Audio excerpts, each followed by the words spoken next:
What's up guys, this is Chronic Rush and welcome to a brand new episode of my FIFA 14 World Cup Squad Builder series. We're basically building a squad for every single nation participating in this summer's Brazil World Cup, showing you the squad, showing you some of the goals and giving you a review of some of the players and the players to use and players to avoid in this series. So basically we're going to be moving on to the World Cup squad of England. Obviously my home nation, obviously I'm going to want them to do as best as possible, but I think they've got an extremely hard group with the likes of Uruguay, Italy, maybe even Costa Rica.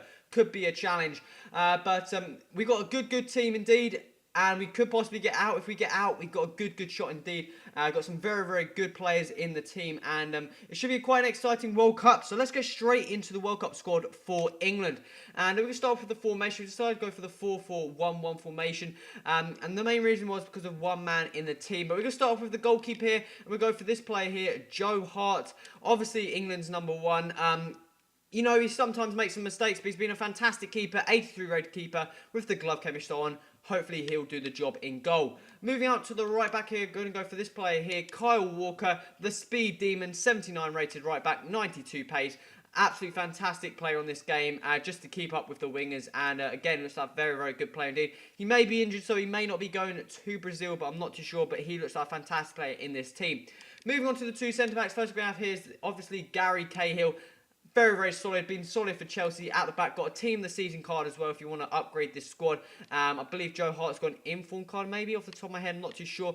Moving on to the other centre-back, you probably saw we have this player here, Phil Jagielka, the Everton centre-back, 80 rated player. A very similar player to KO, a bit slow but still a very good, solid, typical English defender. Moving out to the left back, we have this player here, Leighton Baines, another player that's picked up a team of the season card, 83 rated. I think he's taken Ashley Cole's place as the starting left back, and I don't know if he's going to live up to the reputation of Ashley Cole. Ashley Cole being a fantastic left back.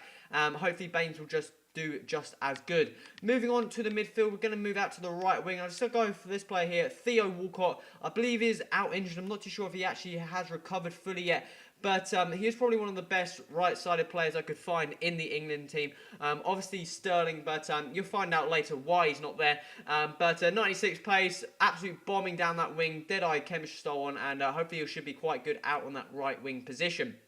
Moving on to the centre mids, first going to have here is going to be his Arsenal teammate, Jack Wilshere, 82 rated player, young talent coming up through the ranks, picked him off the Maestro chemistry style on, and he looks like a very good card for his price for the Maestro chemistry style on as well. Looks very decent indeed. Moving on to the other centre mid, we're obviously going to have this player here, Steven Gerrard, the Liverpool centre mid. Unfortunately missed out on the BPL title a couple of weeks ago. His slip, we're not going to mention it, but as hence his reason his price is quite high, because I did buy him in the time of the team of the season. But he's obviously got another team of the season card out there. If you want to upgrade this squad, you've got quite a few team of the season cards, actually, thinking off the top of my head. Moving out to the left wing, this is this player here, Raheem Sterling. I was at first going to go for Ashley Young, and then I thought, I've got coins left over, let's spruce this squad up a bit more.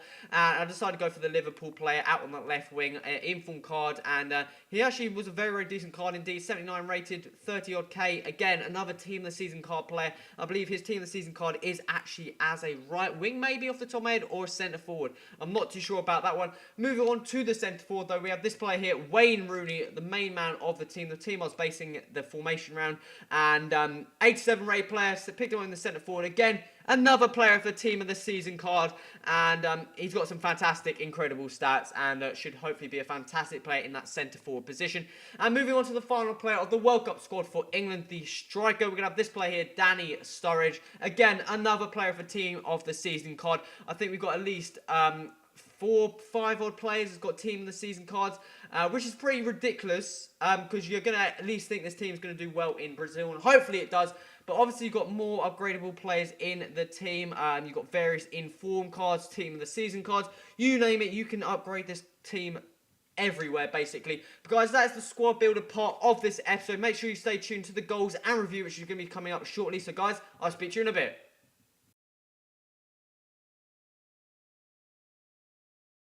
Okay, guys, so time for some of the goals and the review of some of the players in this World Cup squad for England. Overall, it didn't actually perform too badly. I didn't really like the 4-4-1-1 formation too much. That's just how my personal play style. I didn't really like it too much. I didn't feel like I had enough support.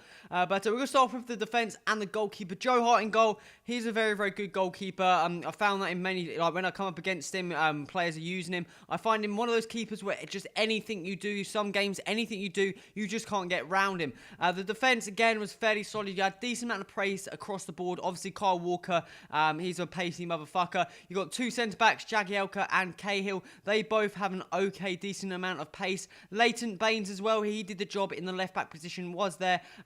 Also helped up in the attack sometimes and had an okay amount of pace. Moving on to the midfield. First players, the wingers. The right mid, we're going to have Theo Walcott. He, again... He does what he does. He's got pace. He can get up the field, cross the balls in, and that's what I didn't really like about this team too much. The team didn't have too many almost playmakers, should I say. They were all just relying on through balls and stuff like that, and it just didn't really work too well. I didn't have anyone in the middle just making all the runs. The left-hand side, Raheem Sterling, his in-form version, again, very, very similar to the Theo Walcott card. He had pace, he had the skills, he had a decent shot, but again, he just was waiting. I felt like he was a bit wasted out on that left mid. I think he would have been a lot better in the left forward or left wing position, just because he would have been up there, being able to break past the players, but playing in that left mid position, he was a bit further back than I really wanted him to. Moving on to the two players in the middle, Jack Wilshere and Steven Gerrard.